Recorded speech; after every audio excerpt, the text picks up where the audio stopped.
So ayan, natapos na po ni nanay si Princess Elsa ng Frozen. Ayan, tingnan nyo naman. Ang kanyang katawan ay binubuo po ng 50 rows or mayroon po siyang 8 inches, no? Ang kanyang damit ay 6 inches, medyo mahaba po.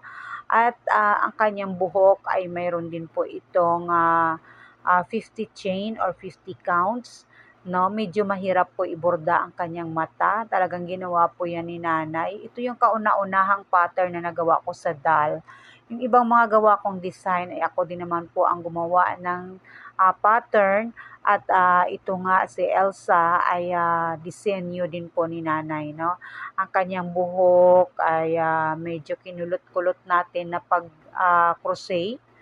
Kinulot-kulot po natin para medyo maganda kasi 'di ba si Elsa medyo kulot nga po. At ang kanyang damit ay nilagyan po ni nanay ng design at ayan na nga po.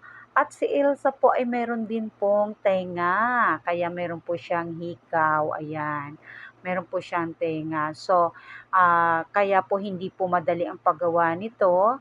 Kaya expect nyo na na medyo may kamahalan siya. Pero at least sulit naman at masisihan ang makakahawak ng ganitong klase ng doll kasi pinaghirapan po talaga ito ni nanay, no? At saka tingnan nyo naman yung ayos niya, di ba? Ganda-ganda ni Elsa.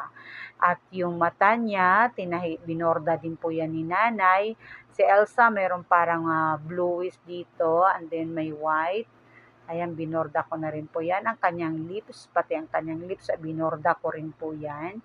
Itong mga disenyo niya sa damit ay nilagay ko na rin po yan. Katulad ng snowflakes na nasa dibdib niya. Ayan. Napakahirap lang po at napakaliit ng sinulid like yung gold na ginagamit ko, napakapino. So, ito naman pong damit niya ay napapalitan. Ayan, papakita ko po sa inyo ang kanyang damit. So, ang damit ni Elsa ay nakabutones. Pwede niyo pong tanggalin yan, ito. At nahuhubad po yan, napapalitan po yan. So, again, kung gusto niyo mag-order ng damit niya, pwede rin po kayo mag-order kay nanay. Kasi kayang-kaya po yan gumawa ng mga damit ni nanay. Depende sa color na gusto ninyo. Dahil nga po si nanay ay talaga namang nagdi-design na talaga sa mga damit noon pa mang una. So, ang katawan ni Elsa ay ganyan po siya sa loob. So, hindi po ito fake na tinatawag. So, ayan. Mayroon din siyang shoes, no? Ayan, ang kanyang katawan ni Elsa. So, malinis po yan, in and out. Wala siyang tawag na mga ano dyan. So, dito, sa kanyang hair, ay mayroon din po tayong nilagay dyan na ribbon. Ito po, kasama po ito. So, kapag tirintasin nyo na po ang kanyang buhok, ay kasama po itong ating ribbon na para po dito sa kanyang hair. So, ayan. So, kompleto na po si Elsa. Tingnan nyo naman, ang ganda-ganda niya, di ba? Oh, ganda-ganda ni Elsa. Kaya sa mga gustong umorder dyan, PM lang po kay nanay or mag-comments dyan sa ating comment section.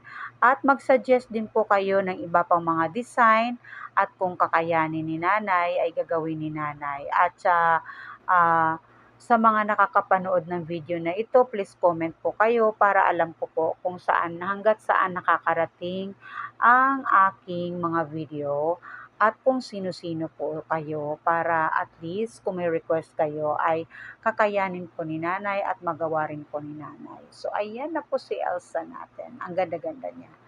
So, ayan. So, patayuin natin si Elsa. Dahan-dahan lang para maano po natin yung camera. So, ganyan po si Elsa. Ayan. So, ayan na po si Elsa. Yung kabuuan ni Elsa. O, diba? Ang ganda-ganda niya. O, diba? Sulit naman kapag kayo bumili ng ganito, masisihan ang mga anak ninyo. Diba? Tingnan nyo naman, nakakatuwa siya. At kapag kayo may mga extra-extra na at gusto nyong palitan ang kanyang damit, pwede rin po kayo uli mag-order kay nanay.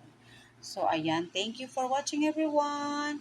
Maraming salamat sa patuloy na pagtangkilik ninyo sa mga produkto na gawa ni Nana Yarn Crochet Project. Thank you for watching everyone. God bless us all.